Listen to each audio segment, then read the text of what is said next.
Welcome back to a TDI Premium Deep Dive. Today we are stepping out of the numbers and getting into the food. We're going to talk about a company that didn't just make a new menu, but they basically invented a whole new way to eat. Think about restaurants historically. You had two main types. You had the fast food giants, like McDonald's, places that cared about how many calories they could sell and how fast they could do it. On the other hand, you had the fancy, slow, expensive fine dining. What feels totally normal today, walking into a place and seeing someone slicing peppers right there while you wait, was a pretty crazy idea 30 years ago. Chipotle Mexican Grill is the company that figured out the sweet spot in the middle. They exist because people want food that tasted like a chef made it, but they wanted it as fast as a drive-thru. Now, as investors, we have to ask the honest question. Is this a strong, protected business with a durable, sustainable competitive advantage, built on quality? Or is it just another food assembly line that's going to struggle with the same problems as everyone else? Let's take a closer look at how this burrito king actually works. Let's talk about Chipotle Mexican Grill.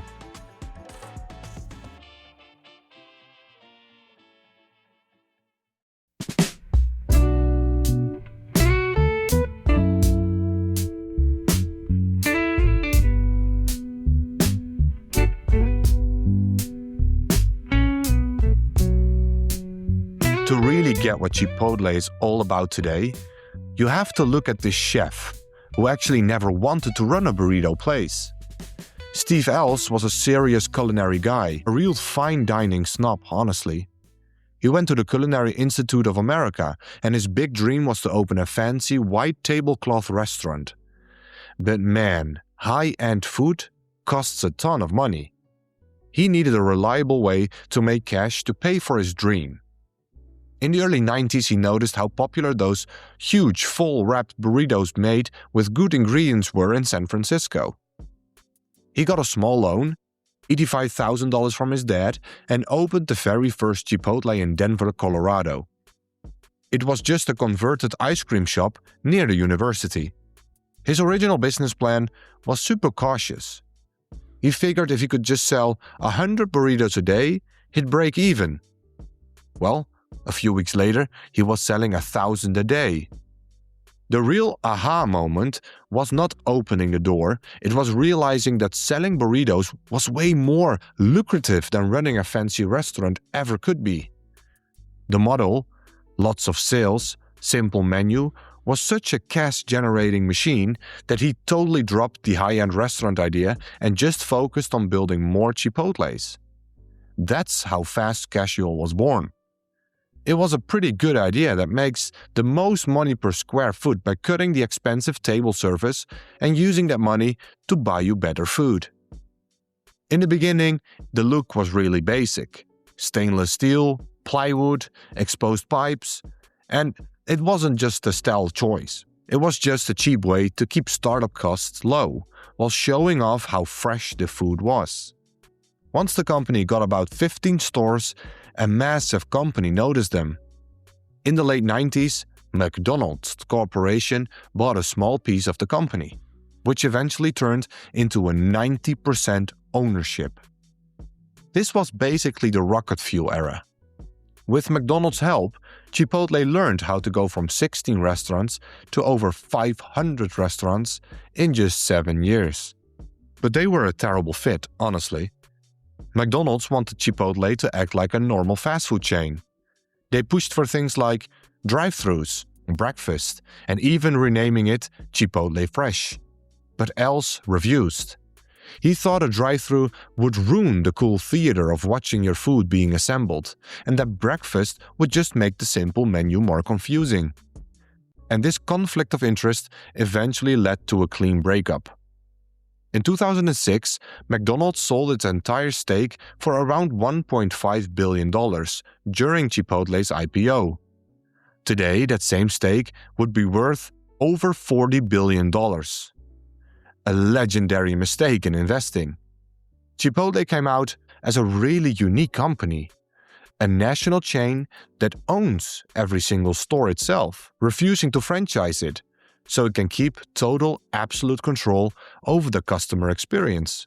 Chipotle's business model is pretty smart, though a bit more complicated than one might think. They make money, obviously, by just selling a few things: burritos, bowls, tacos, drinks, and salads, using only about 50 common ingredients.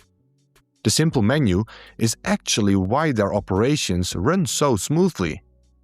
Since they don't use freezers or can openers, everything has to be prepped fresh daily. And that might sound like a pain, but it's the main reason why people love Chipotle. Customers are happy to pay a little extra, historically just over $10 a meal, because it feels like they're getting a healthy fast food option. Where the money comes from is straightforward. Over 99% of their sales these days are just from foods and drinks, bought inside the actual restaurant. But the real magic is in the store-level economics. A typical Chipotle brings in around $3 million in sales each year. At its best, the profit margin for the restaurant itself is about 25%. That means for every $100 they sell, the store keeps roughly $25 after covering the cost of food, staff, and rent.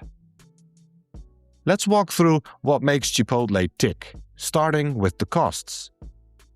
Food and ingredients are the biggest slice of the pie, often hitting 30% of revenue. Chipotle intentionally spends more than competitors because they prioritize integrity. Think of it. Chipotle buys a massive 400,000 pounds of avocados daily and insists on proteins raised to specific animal welfare standards. The next biggest cost is obviously labor. Around 25% goes to labor. Because their model is hands-on, chopping, grilling, and assembling everything by hand instead of using automated fryers, Chipotle feels the sting of rising wages more than a typical fast food place. Lastly, the throughput machine. This is a real advantage. They are not just selling burritos, but they're selling speed. The whole system is engineered for maximum throughput, which is how many customers they can push through the line during busy lunch and dinner rushes. After fixed costs, like the building and staff, are covered, every extra person through that line is essentially pure profit. The move to digital has given them a huge operational upgrade. Initially, online orders threatened to slow down the main line. Their pivotal innovation was creating the second make line, a mirror image of the main line, but tucked away in the back and only for app and delivery orders. And this smart move allows them to serve two groups of customers at the same time. Today, digital sales make up nearly 40% of their total revenue, backed by a loyalty program with 40 million active members. Now, a couple things that are worth mentioning here is that the direct ownership model has its pros and cons. The high capital intensity allows for total control over safety and quality, but obviously comes with its own downsides. The second make line, essential for digital scaling, but it doubles the complexity of the kitchen. The fact that they only use about 50 ingredients is a great marketing hook, but it creates massive supply chain vulnerability. Lastly, the Chipotlanes. The drive-thru for Chipotle for digital orders delivers 30-second pickups but needs more real estate. You simply need more real estate to let cars drive around your Chipotle. Now let's head on over to Chipotle's moat, or lack thereof. We've looked at how Chipotle built the business, but what keeps it safe? Management claims their moat is food with integrity. But let's be real, a burrito is not sticky, besides, I guess, the sauce. A customer can walk across the street to Taco Bell or Cava with zero effort. Chipotle's actual advantage is a mix of strong brand and efficiency of scale. Historically, they've positioned themselves as the antithesis to big corporations like McDonald's of traditional fast food. Chipotle is more than just a logo, and Food with integrity is more than just a statement. Campaigns like the animated short The Scarecrow turned a simple wrap into a moral choice. And this powerful branding lets them charge just a little more. Chipotle has raised prices many times to handle inflation, and for a long time their core, higher income customers, those making over $100K a year, didn't flinch. But the playing field is getting crowded. This Chipotle effect has led to a lot of copycats. We're seeing Mediterranean concepts like Cava and salad places like Sweetgreen pop up with nearly identical business models. Cava in particular is a fast riser, growing its revenue 4 times faster than Chipotle, though it's starting from a much smaller size. Skeptics worry Chipotle's brand advantage is too fragile. The 2015 E. coli crisis showed that the fresh supply chain is also a risky one, and when trust evaporated, so did the brand's strength. Now, we see a new issue: the skimping scandal. Social media platforms like Reddit and TikTok are full of customers claiming shrinkflation, smaller scoops for your money. And if your whole promise is integrity and generous portions, then a viral perception that you're skimping can destroy your competitive advantage faster than any rival can. So who is at the grill? Let's talk about the people and incentives for a second. Chipotle's leadership has totally changed over the last 10 years. Initially, it was led by the founder, Steve Ells, a brilliant visionary who struggled with the operational issues after the 2015 crisis. The turnaround phase was driven by Brian Niccol, now CEO of Starbucks, who brought a disciplined marketing focus from Yum Brands. Now the main operator is Scott Boatwright, who has been with the company since 2017.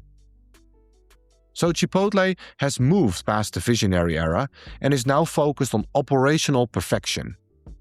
When Scott Boatwright became CEO, it was a practical rather than exciting move. He's not really focused on the menu anymore, but on fixing the kitchen's efficiency, primarily through back-of-house technology. In the past, growing sales meant opening new stores. Boatwright believes they can actually manufacture sales by speeding up the serving line with high-efficiency equipment. Think dual-sided grills that halve the cooking time for chicken and slicers that replace hours of manual chopping. He's turning every location into a high-throughput factory. But there is a big but: employees. If all this new tech makes the job harder or more stressful, they could see a drop in employee retention, which was historically a strength. And the guest experience will definitely suffer. Something to balance here. Chipotle's evolution from a college burrito to a national digital play is basically complete. They are pretty big. How much more room is there to grow? There's still plenty of room, we think, but it's definitely not going to be at the same pace as before. It's pretty fast, profitable, and efficient, but it's lost the underdog charm it once had. Let's touch on incentives. We always look for alignment. Do management's incentives match ours as investors? Looking back, their bonus structure was weighted towards 3 key areas: comparable restaurant sales, which makes sure they can't hide declining sales in older stores just by opening new ones; restaurant cash flow percentage, a direct reward for managing costs without cutting quality; and site assessment requests, encourages aggressive yet smart expansion towards the 7,000 store unit goal. The current CEO has about $11 million in stock, which is, looking at the base salaries, quite a lot. However, there is a real risk here, and you could call it the Starbucks effect. When Brian Niccol suddenly left for Starbucks, it shocked the market. It brings up the issue of the key man. Was the successful turnaround due to a good operational system, or was it about Brian Niccol, just about one man. Scott Boatwright now has to prove that the strong culture of throughput is part of the company's DNA and doesn't rely on a single visionary to function. Only time will tell. So what could kill this business in, say, 10 years from now? Let's touch on 3 bear cases. First, reputational fragility. A single high-profile food safety incident could be terminal for a brand that charges a premium for integrity. And in the digital era, news travels at the speed of light, and the punishment at the cash register is immediate. 2. The skimping feedback loop.